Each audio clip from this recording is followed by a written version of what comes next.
তুমি কোন শহরের মাইয়া গো লাগে উড়াধুরা। হ্যালো বন্ধুরা, কেমন আছেন? আশা করি অনেক ভালো আছেন। দর্শকের দীর্ঘ অপেক্ষার পর ইতিমধ্যে মুক্তি পেয়ে গেল তুফান সিনেমার লাগা উড়াধুরা গানটি।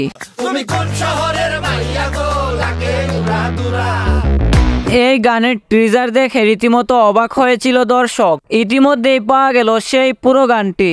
আর এই গানটিতে সুপারস্টার শাকিব খানের লুকটা ছিল দেখার মতো। তুমি কোন শহরের মাইয়া গো লাগে উড়াধুরা।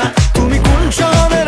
এই প্রথম তুফান সিনেমার লাগা উড়াধুরা গানটির মাধ্যমে আমরা প্রথমবার সুপারস্টার শাকিব খান ও মিমি চক্রবর্তীকে একটি ফ্রেমে দেখতে পেলাম। তুফান সিনেমার এই গানে দুজনকেই একেবারে মানানসই লাগে। তাদের লুক, ডান্স, সিনেমাটোগ্রাফি সবকিছুই গানটাকে আমাদের সামনে আরো সুন্দরভাবে পরিবেশন করছিল।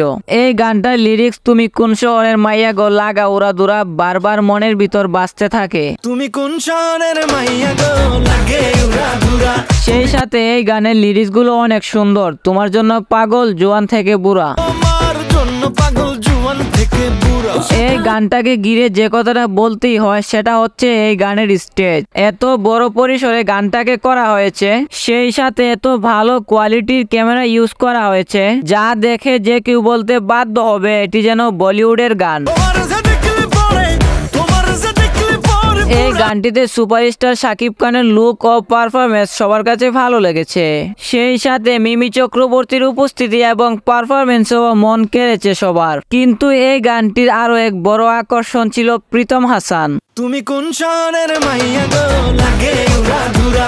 তুমি কোন শহরের। প্রীতমকে দেখতে তো ভালোই লেগেছে, সেই সাথে তিনি গানটা যতখানি ভালো গেয়েছেন ততখানি ভালো কম্পোজ করেছেন। কিন্তু এই গানে রায়হান রাফি প্রীতমের যে উপস্থিতি রেখেছে, এই কারণে এর মাধ্যমে প্রীতমের যে আলাদা একটা অডিয়েন্স রয়েছে সেটাকেও যুক্ত করেছে রায়হান রাফি এই গানে। কিন্তু আমার কাছে সব থেকে বেশি ভালো লেগেছে লাস্টে রায়হান রাফিকে দেখে। আর তার উপস্থিতি কিন্তু আমরা কেউ কল্পনাও করি নাই। লাস্টে তার কাট বলাটা দারুণ ছিল। ওকে।